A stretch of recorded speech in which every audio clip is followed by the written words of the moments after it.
I don't know. I did everything right, and I went to school, and I took out a huge loan, and I went to university, and I had that experience because I wanted to spread my wings and fly and get away from my family. And 4 or 6 years later of glorified alcoholism, and I cycled through guys, and now I'm single. I have no family. I have no kids. I'm in debt, and I don't know how I got here, and I'm so unhappy. You bought every single lie that was sold to you. So student loans, it's a problem.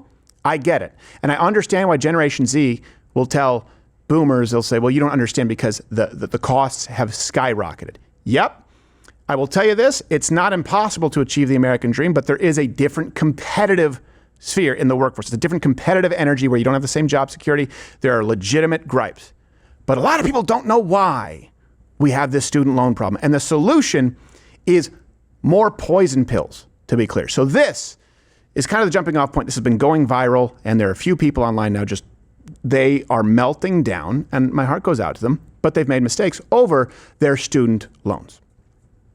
I'd like to know what type of crack Sallie Mae is smoking that they think for the amount of $40,922, they should receive back $118,305.59. The fact that for financing the money, they want $77,383.59 is asinine. And you might as well bump that up to $266,722.97 in debt if you add in how much I will pay in interest. What'd you study? 165 monthly payments on $125,000. How much do you think I still owe? $78,000. Yeah, I don't know. The math isn't mathing. The interest on my $50,000 loan you didn't learn research year during med school totals $78,000. The interest is more than the loan. Of course. Meaning by the end of the payment, I owe $128,000 total. So wait till you buy a house. The student loans that I've been paying $1,500 a month for 2 years have a 17% interest rate. Turns out? So what I thought I've been paying off for all this time, I'm actually I owe more than what I started off with. I owe $90,000 and I didn't even spend that much on school. I'm gonna be in debt for my whole life. How does that even make sense? I signed up for this shit when I was 17. This should not be legal, bro. Adult. So here's the thing. Let me be clear here. I view these people as children who turn out really badly because they were spoiled and their parents didn't raise them right. Not spoiled enough. They had to take a loan. Yeah, well, it's easy to dunk on them. This is all of our fault. This is all of our fault as a society. Let me boil this down before I get to some stats. Anywhere else, you take out a loan for what? You're purchasing something. The first question that should be asked is, what are you purchasing? What are you getting for your money? The only place that's not asked is student loans. The only place that someone can't make a risk assessment or an investment projection is student loans. Anywhere else? Oh, you want a loan? What, for a car? Okay, what are you getting? Okay, what's your credit? What, you want a loan? What, so you can purchase equipment for your business? Okay, what are you purchasing? A student loan? We don't ask, what are you purchasing with the loan? It doesn't come up, and it can't come up because of our policy. So let me give you the current climate and how we got here. And I want to be crystal clear. What I am about to tell you covers everything that you need to know if you want to understand student loans. Current total student debt, $1.6 trillion. The reason it's in the news now is because delinquencies, meaning in the last 90 days, they nearly doubled the pre-COVID rate. 30% of borrowers, that means 5.8 million individuals, are delinquent. And remember, it's pretty much impossible to discharge these loans through bankruptcy. Again, something that's very unique to these loans as opposed to a business. That's the stage right now. Go check those references. Here's the thing. Those kids don't understand why that's happening. I do. And so does the government. The people who have created this disaster know exactly why this is happening. Let me give you some key facts here. Number one, okay, tuition has outpaced inflation in a way that occurs nowhere else in nature. Since 1963, you're looking at how much of an increase we've seen, 750% after adjusted for inflation. My God. The price of degrees, the price of education. Okay, so that brings us to why. Key fact number two. The federal government spends billions in grants and backing student loans. Let me give you some numbers. 22 to 23, $240 billion in federal aid was issued to students, and it averaged out to about $15,000 per undergrad, $28,000 per grad student. By the way, that's a problem. Undergrad, you're still looking at 4 years. Think about this. You want to know how it's a racket? Yeah, 4 years every day, day in and day out, and you're just getting started. 4 years is a lot of time. You should be an expert, and you would be in a trade. If you played basketball every single day for 4 years, if you worked in some kind of a business, trade, craft, if you whittled every single day, 5 days a week for 4 years, you would be at a professional level. You'd have the best Etsy shop on the planet. We tell kids 4 years is just getting started. Yeah. You got to spend more money that the government guarantees to really be able to get into the workforce. What's the result for this? Well, what we see is, why wouldn't the universities raise rates at about 60% when you look at all the subsidies that they receive? They raise their rates. Why? Because it's free money on the table. Mm-hmm. It's a guarantee. It's basically a government subsidy if it's backed, where if the government says, we're going to pay it no matter what. Why wouldn't you take that free money if you're a university? This doesn't take place, for example, for soda, for steak, for cars, electric cars notwithstanding. So you don't see the same astronomical levels of inflation. You have to ask yourself, healthcare costs, education. Why? If you look at these industries and you see the kind of inflation that is actually alarming and life-altering and society-shifting, you will always see more government involvement in red tape. Banks, for crying out loud. Home loans. Home loans. In the early 2000s. Airlines. So in 2010, a big shift also took place. Barack Obama, that president, eliminated private banks effectively from the student loan business. Here's how. The Department of Education said, we're going to be the ones who back these, and they're not going to take place with the banks, and so banks can't give favorable rates. So basically, the Department of Education is where everyone goes now for their loans because they're federally backed. It's a guarantee. It's like the public option. It was a way to drive private loans effectively out of business because they can't compete with a never-ending pool of your tax dollars. Here's another key fact. Maybe that's one of the reasons that the people at universities and professors are so upset about the Department of Education getting cuts. Yeah. Yeah, exactly. Because anywhere else, someone would go, okay, well, what do we get? Cash cows being dissected. Let me ask you, in any other scenario where you're not asked the question, well, what am I getting for my money? If it's a meal, if it's a car, if it's a plane ticket, whatever it is, you go, well, what am I getting? What's the price? What's the value? That doesn't take place with student loans as a result of government policy. Key fact number 3, look, the usefulness of degrees. To give you an example, only 52% of liberal arts grads get any kind of employment in jobs that actually require their degree. Let's contrast that with apprentices and trade schools, 92% employment. They also have substantially less debt. People go to vocational schools, people go to trade schools.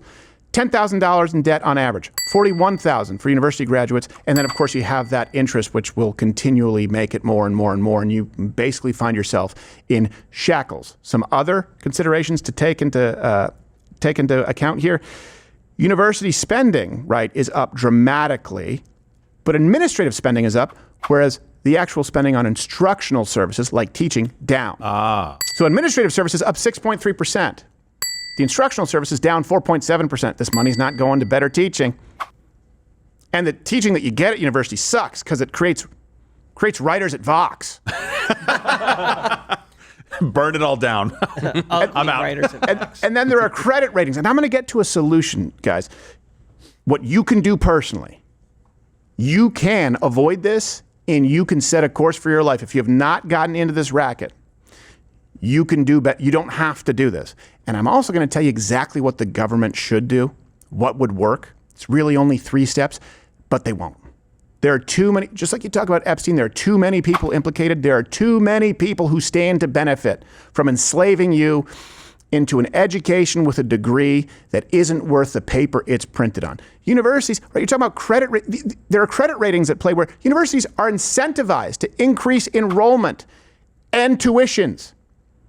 By the way, that includes international student enrollment because that basically they'll pay full tuition and there are grants for that. I know it because I had family members who came from Canada and they were just given money because they were from Canada. Like, you're from a different country? Here's a grant. I'm like, what? I'm not even a good student. It's a We don't different care. country grant. Do you speak French? Doesn't matter. Here's money. This racket has been going on for years, and the people involved know it, and they want you to blame the evil capitalist boogeyman, which couldn't be further from the truth. Business was good. You had all these liberal arts majors and gender studies mooks just signing their name, handing over their lives. Meanwhile, an administrator skimming off the top, nobody's the wiser. Then you got these middle-aged nobodies paying off a loan for a degree they can't even wipe their ass with. Nobody cared. It was free money, and we were happy to take it. So here's something else. You'll see the left get really mad, for example. Like, why are there any subsidies taking place for oil or energy companies? And there shouldn't be. By the way, it's quite a bit more complicated than that. But I agree with the principle. Yeah. But they'll get mad about industry. Okay, but why don't we apply the same to universities? It's a business. It's not a charity. And they have tons of money. The median university endowment in this country right now is $243 million. The top 5 ranked schools have a combined endowment of $184 billion. Remember Harvard, where they were talking about, the funding being pulled? You have an endowment of $50 billion. Find something in there, less than 0.5% to make up the slack. Why do these institutions need any subsidies? By the way, those numbers just keep growing. Yeah. Notre Dame had, I think at the time I was there, somebody can fact check me, like several billion, maybe 2, 3, 4, 5 billion. And we were like, holy cow, $20 billion endowment. And yet I get emails all the time asking for money. Yeah. For the What are they University doing of with that Notre Dame. money? I don't know exactly how endowment spending works or what they use it for, but it's kind of like they just have retained profits is essentially what it is. Mm-hmm. And it never really goes anywhere. They just earn interest on it and spend the money on whatever. But then, constantly, like to buy tickets, I have to give a certain number of dollars every year just to get the ticket application. Really? Yes, that's how it works. Now the number's very low right after graduation, like just a few $100, but then it goes up after that. And then once you get really old again, it goes down. And I'm like, actually, you got plenty of money at that point, or you're too old to go to a game. It's and you can't blame the universities. They'll take the money on the table.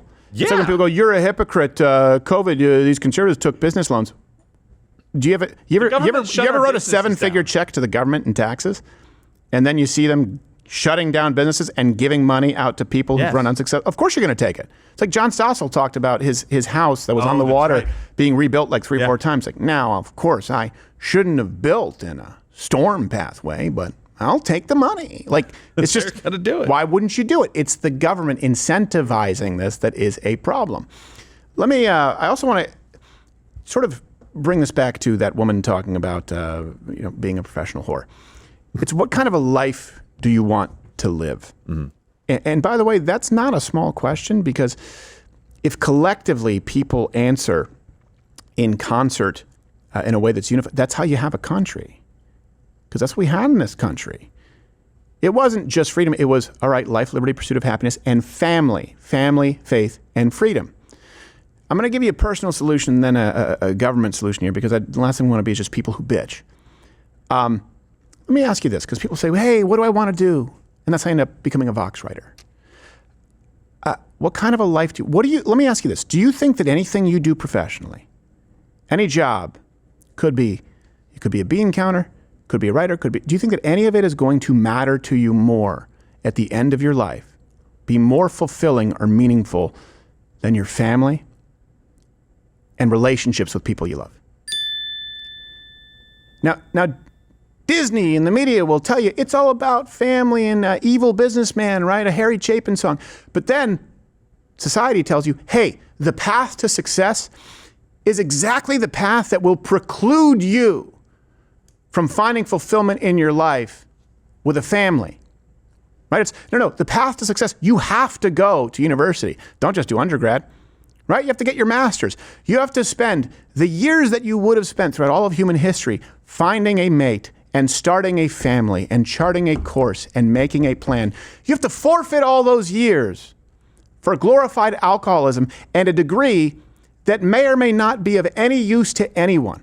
And here's the thing, these kids, like, I didn't know this was going to happen, and I believe them when they say that. I can tell you this, every single person in a position of authority, if they went to public school, was telling them, well you got to go to university, go to the best university you can, unless you want to be a garbage man. By the way, small aside, I got that when I was a kid, like, unless you want to be a garbage man. And when I was growing up, and the first time I said, wait, garbage men make what? Yeah. It's like, oh, Oh, they do better than the teacher who is shitting on them? You can make an unbelievable living as a garbage man. And by the way, the person who's a garbage man doesn't mean that he's any dumber than the person who got a gender studies degree. No, he's picking up the trash going, okay, you can laugh all you want in your tiny little house. Yeah, exactly. He's going, hey, as long as there are human beings, there'll be trash to pick up. Do you think any high school guidance counselors talk to kids, go, okay, well, what is it that you're able to do? What are your aptitudes? Okay, and if you don't know, it sounds like you haven't figured it out, go to a community college. Work your way through it so that you don't incur any debt, and then maybe look for some kind of a scholarship. Plan your life. No, they go, best school you can possibly go to. Do you think any of them said, by the way, you got to be really mindful of those interest rates on those loans because those will kill you? It's go to school, go to school, go to school, go to school, go to university, or people won't respect you, and you won't. It's a status symbol. It's a paper version of the Lambo. I got told by a school counselor that I shouldn't join the military. Yeah, well, let me guess. Join the. Well, go ahead, guess. Let me guess. This person was probably of the left persuasion. Probably thought it was one of those things for grunts, for people who have no other options. I don't know about the left persuasion. I was too young to really notice or care, but yeah, it definitely was one of those things. That's like, yeah, people in the military, they're all just a bunch of idiots who can't make it in the real world. That's where you go. Yeah, that's kind of the attitude. Was like, no, you got to make a real go at it. You're talented in baseball. I was like, well, I'm not getting any scholarships. Well, you could maybe try to walk on. Like, it's really hard to do that, especially if your name's not Hernandez. Well, no, I didn't have a major university in my town, so it's like, well, I have to pay for board somewhere else. So I can go to junior college maybe, where it's like, right. Oh, you're talented in the marketing club. Like, yeah, but I have a 2.8 GPA. Right. Like, I'm not a great student. Like, this is what's good for me. And never did they mention a vocational school. Never did they mention a trade school. Never did they mention anything like that. Right. You got to go to college. You got to try to. I'm like, I'm not going to be good at this, dude. Right. I'm not, and I wouldn't have. Right. Stop encouraging me. And then I get to the military. I take the test, and they're like, oh wow, you qualify to be in the special operations unit. You're Go, like, okay, you're what that's bullshitting. about? Well, everybody here is a little smarter than the rest of the population. Oh, a little bit smarter than the rest of the army? No. Everyone. Yeah. Like, oh, okay. And then you start meeting people in special operations. You go, oh, this is difficult. Not only physical, but emotionally and mentally. And yeah. And my platoon leader, he went to an Ivy League college. Yeah. Wait, everyone here went to an Ivy League or a major college? Yeah, no, those are what we refer to as people who had no other options, in contrast to the nasal-pierced gender studies major. Yes. So some of the smartest people I ever met. Oh, of didn't have a course. degree. They were just infantrymen. They were like, I want to fight for my country. That's what they wanted to do. One of the smartest people I ever met, he was an Anglican priest, I believe, or he was an elder. I don't know what it was. That's Episcopal. People don't know. And he was a computer repairman. Not a coder, a computer repairman. He was frighteningly smart. As a teenager, he found a way, and he eventually got caught, which is why he got his life in the straight and narrow. He found a way to, every time he made a withdrawal from an ATM, basically steal, I think it was $200, like a ghost transaction that no one could trace. I don't know what it was. It's like straight out of Terminator 2. It's what he was so smart. And he sold drugs and stuff when he was young, and then he decided to turn his life over, became a Christian, and had a family. But he was shockingly smart. You would never know it just to meet him initially. Just your mechanic could be the most brilliant person you know. I'm sorry, that sheet of paper, it means nothing as far as actual intelligence. And yeah, I've met a lot of incredibly intelligent people in the military. Not only the intelligence, it's just that there's people of all backgrounds. They would pass it off, the school counselors pass it off as, oh, that's just something for the dumbest of the dumb. Right. That's for the worst of us. That's where you go. Right. When in reality, there were so many people that made great lives off that start. Yep. The life that I have now, I would not have had if I went to college. I would have had a way worse life if I went to college. I would have been stuck under student loans because I would have had to get them because I wouldn't qualify for any scholarships. I didn't have any special things about me. I like ladies and I'm a white guy and I only speak one language. Yeah. No. And I can't do math. And so, alert. Exactly. Well, for someone like that in that situation, But so many people turned out great. Think of a young Josh. Think of a young Joe. Think of a young you right now. Here's how you can solve it and avoid these pitfalls, okay? And by the way, if you're a parent, you need to coach your kids on this. Here's the starting off point. Not, what do you want to do? What do you think matters in life? At the end of your life, what are you going to wish you spent your time on? What's most meaningful? What kind of a life do you want to live? Okay, we wrote that. Now, let's chart a course, the most effective path to achieve that. Let me give you an example. wealthiest people I know, one made his money off of burger patty machines. The other one made their money off of piping, underground piping, concrete, copper. Laid a lot of pipe. Yeah. Big dude, too. That's a scary thought. He's like You 6'8". type that a lot, don't you? You think about that. Does any kid go, I want to be in burger patty machines. I want to be in pipes. No. What these people did is said, okay, there's a need and I can fill it.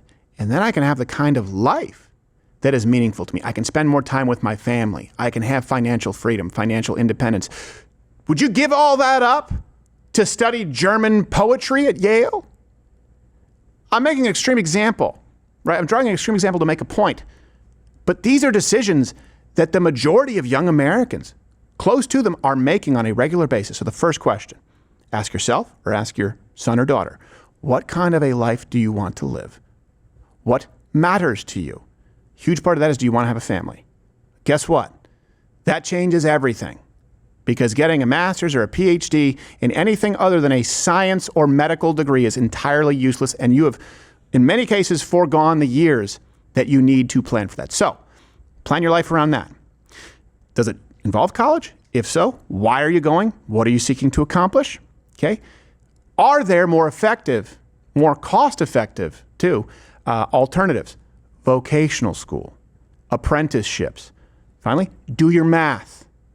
You can see that many of these kids did not ever do the math. Yeah. With an interest rate. It doesn't come up. We're not taught that. We're taught that you should go to university and study economics, but you haven't been taught interest rates before you go to university to study economics before, now you're handcuffed. But this is the credit card problem. Something started playing in the studio. This is a credit card problem, right? If you make the minimum payments, it takes however many years. They changed that to where credit card companies had to show that to you. Mm-hmm. And that's why these loan things, this is the same exact thing. I don't know why people are shocked by this.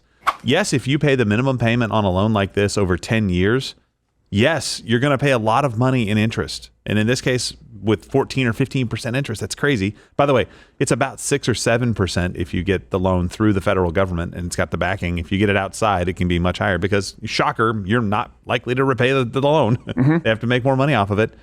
That's basic stuff, though, that we're not teaching our kids in high school. Right. That should be one of the first things that they figure out when they're filling out applications for colleges. It's like, have you taken a class that shows you how much debt you will have and how much you will need to make to pay it off? And also, by the way, just pay a few $100 extra a year towards principal if you can, and it'll knock it down a ton. Yep. Hey, wait tables. Yep. Whatever you got to do. You know? This brings us to, you can hit the ding and put a number here. That's your personal solution. Now, as far as policy solutions, because there's a systemic problem, and I agree, here's what we do. Number one, the government stops subsidizing any and all higher education in the form of grants, scholarships that are unneeded with the endowments. And they should only even look at any type of, let's say, financial break for degrees that we actually need and are practical. Taxpayers shouldn't guarantee loans for useless degrees. There should never be a taxpayer on the hook for a gender studies degree, for a liberal arts degree, for a creative history degree. A degree in stand-up comedy, which you can get in California. Hold on. Creative history? That's a degree? I don't know. I'm just making stuff up at that point. But see, I don't know. There's actually plausible. like basket weaving as a degree. There's Afrocentric lesbian studies as a degree, depending on the school. Yes. University profit should be tied to student success. That's what we need to do. And we need to stop any and all, when I say subsidies, I want to clarify, any and all Department of Education guaranteed backed loans. Okay? That needs, give them back to the banks. Private loans, so that it's treated like any other business or personal loan. All I'm advocating is that the most significant decision that is being made at this point in your life needs to be made with some wisdom. Right now, you sit in a room, or you just fill it out online and go, all right, I need $80,000 for this school. Great. Done.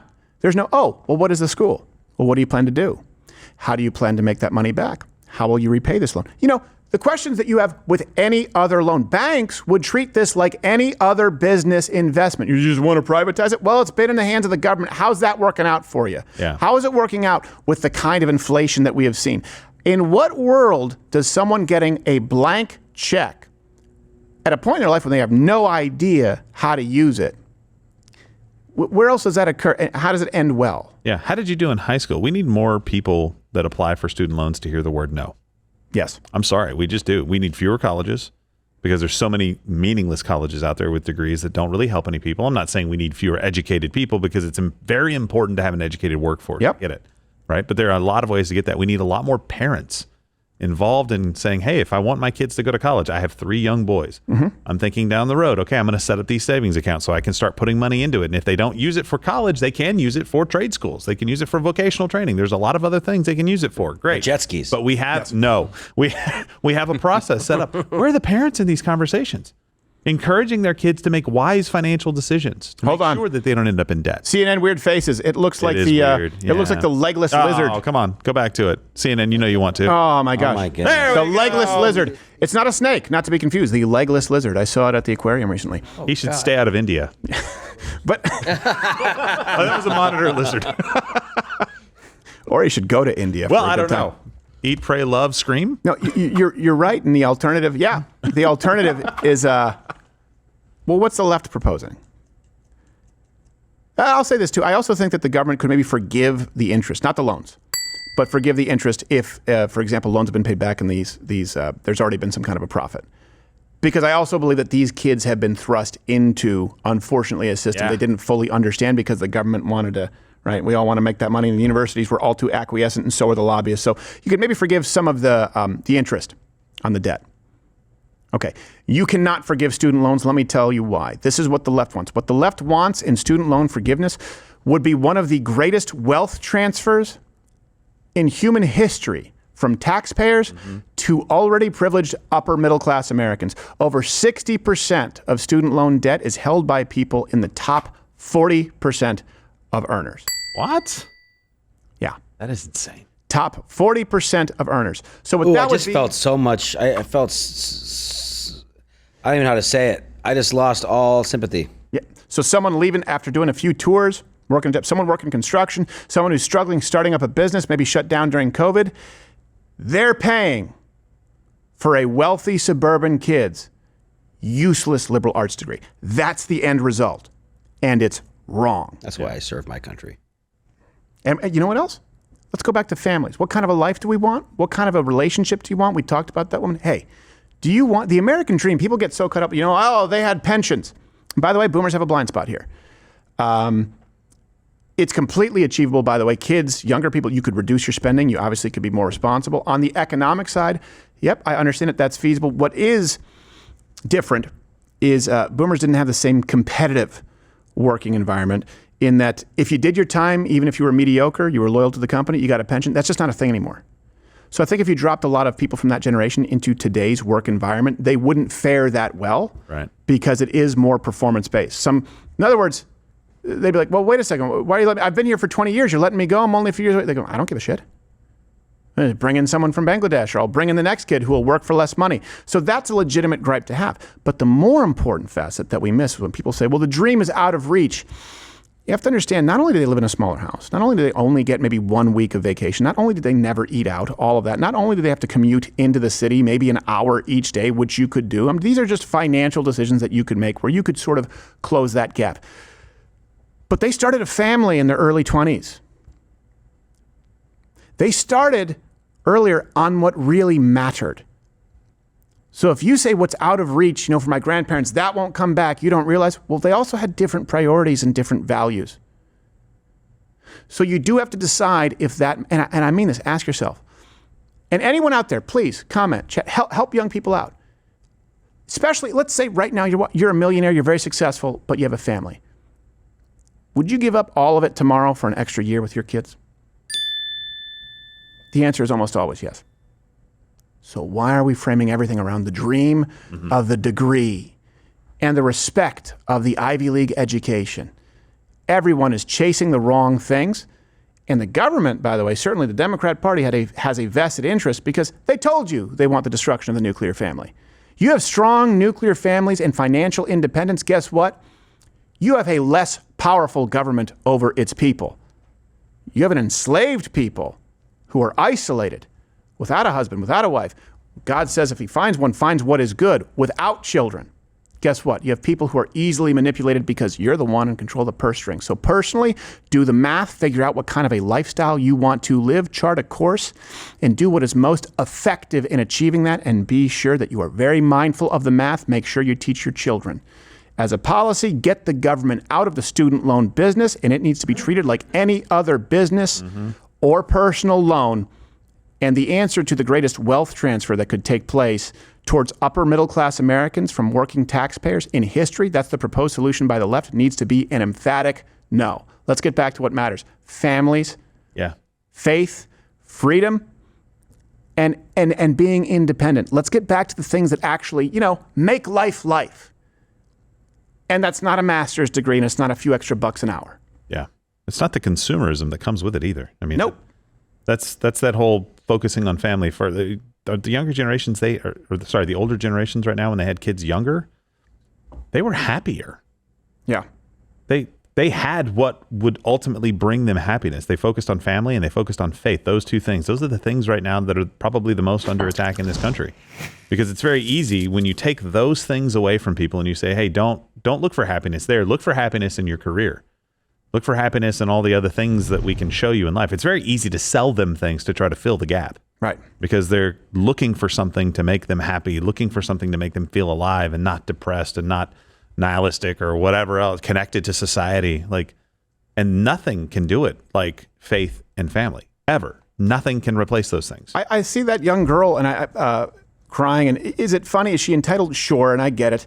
But I'm also going, man, what you're really saying is, I don't know, I did everything right, and I went to school, and I took out a huge loan, and I went to university, and I had that experience because I wanted to spread my wings and fly and get away from my family, and 4 or 6 years later, glorified alcoholism, and I cycled through guys, and now I'm single, I have no family, I have no kids, I'm in debt, and I don't know how I got here, and I'm so unhappy. You bought every single lie that was sold to you. Yes. And you're not going to see those videos of people going, I don't know what happened. I got an apprenticeship and I make a good 6-figure income as an electrician and a plumber, and I come home and my kids are doing really well and we homeschool them and we've decided to tighten our belts and we get to spend as much time together as humanly possible, and they're the love of my life, and dear God, their time is just the most precious thing on. I don't know how I got here. One has no idea how they got there. Yeah. One knows exactly how they got there because they did it with purpose. Let's stop. Degree, Lambo, income. Hey, who gives a shit? You're not going to care about any of this on your deathbed. I wish I got my master's. If I could change one thing. And That reminds me of that Nathan Fielder show that you recommended. Yeah. It was like that first what was the second one? It's not Nathan for You, it's the other one. The rehearsal. The rehearsal, yeah, that first episode. It's this, I feel bad because I think they're exploiting him. I think it's like an autistic guy, but this guy, he's troubled because he's living with the burden of a lie that he told his friends and teammates at trivia that he has a master's degree because they all had master's degrees. Yeah. And he'd have one, and it was haunting him for years. Yeah. And I'm like, I feel so bad for this guy. He seems happy. He loves his job. He loves trivia. He loves his friends. But he's got this I remember that one. This shadow lurking over him. Yeah. That he's lied about his master's degree. Yeah. It's also going to be less relevant, by the way, too, these degrees, because, again, it's so competitive that employers, they can't make the employment anything other than performance-based. So I'm just telling you, it's like, oh, a degree from Ivy League. Wait a second. You're better. I don't care what your degree is. I'm telling you, outside of certain fields where you do in our STEM fields, and I understand there does need to be some formal training, it's less relevant. As information becomes more available, the degree is less relevant. As a matter of fact, I seldom find someone who's most educated on a given topic who got a degree in that field. It's usually someone who's a hobbyist, whether it's history, whether it could be firearms, whether it's engineering. Like you will meet. Is there people. a degree for that? For firearms? There is, like becoming an armorer, becoming a gunsmith, or certificates. I mean, maybe it was a poor example. My point is, no, I know thought that'd people be who funny. just are like, I love guns, and they know everything about them, or I love cars, and they can build a car from nothing. It's like MacGyver. It's like you just had a toothpick and a straw and a piece of thread. And what do you have a Trans Am? How'd this happen? You're like, I read a book. I knew snipers that could do math better than most people with a 4-year degree. Well, they had to kill people. They had to do math every day. Gotta be somebody needs some killing. They knew physics, they knew math. Yep. Killed them all. Oh, you're still here? And you're still watching this on YouTube? You've probably noticed something is missing by now. I'm not here. That's because the Live Daily Show is now streaming exclusively on Rumble weekdays at 11 a.m. Eastern. Tune in there, where nothing is censored.